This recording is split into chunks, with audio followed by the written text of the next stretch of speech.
always sold you on Brock Harding during the recruiting process that maybe not other schools, high-major schools saw? I think it was pretty simple. You just had to watch him play. I mean, he's just really good. I mean, he's good in every area. He has no weaknesses. He gets where he wants to get on the floor, makes threes, makes pull-ups, finds people, wreaks havoc on defense, great feel for how to play, great at the end of the game. And he's just a winner.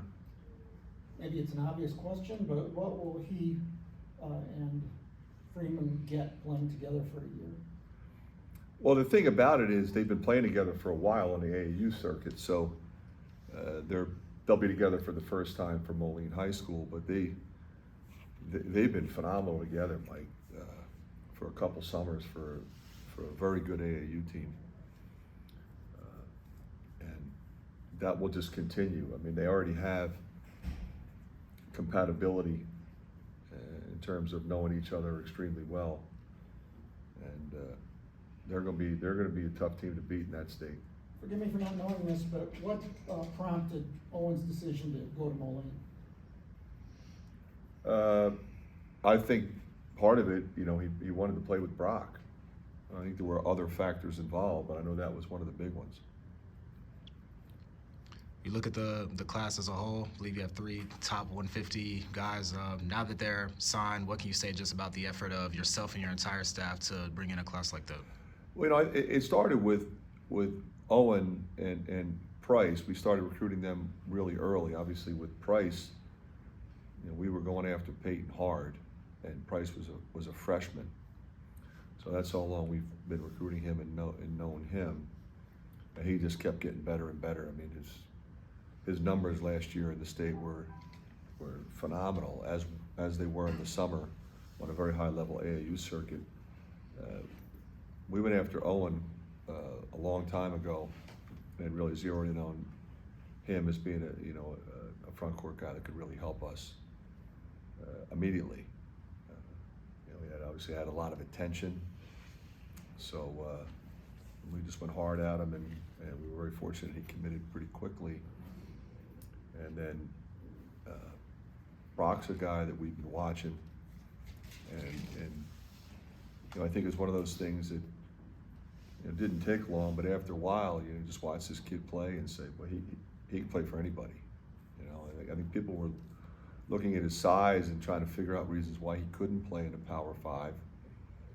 But all he ever did was outplay everybody that lined up in front of him. So I think after a while, it's like, wait a minute, that kid, he helps you win no matter who he plays for. And I'm just really excited about all 3 of these guys. I don't know how many programs in the country have had as many sets of brothers as you have, but what does it do for the brothers and just and maybe for the team?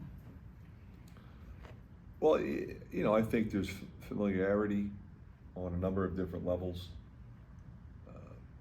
Obviously, the younger guys already know the guys on the team, and they've watched the program and watched the games.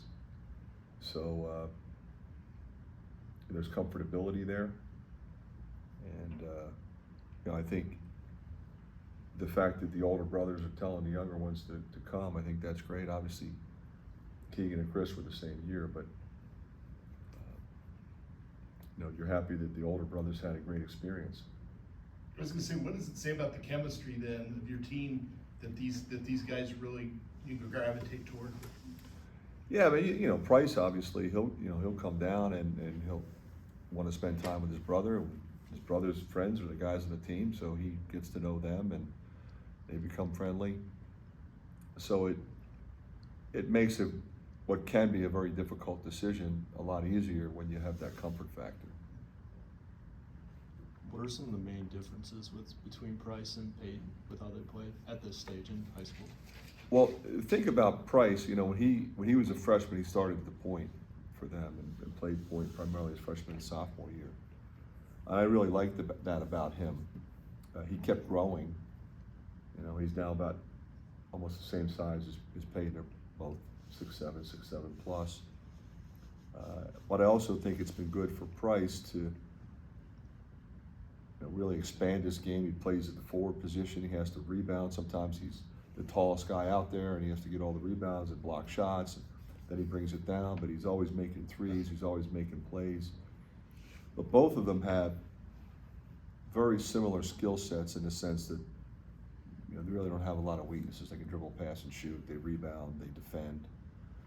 They really know how to play. I mean, they grew up in a big-time basketball family, you know, with their dad and their mom and their grandfather. I mean, they've just been around the game, and you can see that when you watch them play.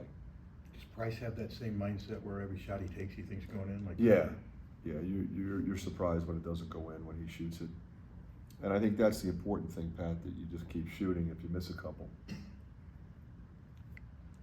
Looking at the game with North Carolina A&T, what are your impressions of them? You know, I like their team. They've added some pieces. They're an interesting program, and obviously I'm familiar with them because they were in the same city where I coached for a number of years. You know, they're going to be in 3 conferences in 3 years. You don't see that very often. But a very proud program. They have talent. They have depth. They've got some size, and I think they put a team together that has, you know, some pieces that can be special. You know, they got really good guard play, aggressive drivers, scorers, guys that can make shots, make threes, and then their front court guys. Again, they have more depth than they've had in the past. So there's a couple different. They can go big, they can go small. You know, they're going to play at least 10, probably, maybe a little bit more even. I think they're comfortable going deeper with the group they have, and it'll be a great challenge for us. Their three-point shooting, is it by design from what we saw the other night? Say that again? Their three-point shooting, I think they took 32, 33. Yeah, they have a lot of guys that have confidence in their ability to make threes. And I would say make shots. You know, threes, yeah, but I mean, they're going one-on-one. You know, they're shooting pull-ups. I mean, they play with a great deal of aggressiveness and confidence. Yeah. Well, you talked to Peyton after the game. He said that one of the big team goals was to change perception or a narrative about the program and defense. How have you seen them kind of internalize that from the summer and how it's played out in the first 2 games? Yeah, you know, I think, you know, we have a group that is committed to playing at both ends. I felt the same way about last year's team. You know, I appreciate Peyton, you know, taking pride in that. I think he's a really good defender, and I don't think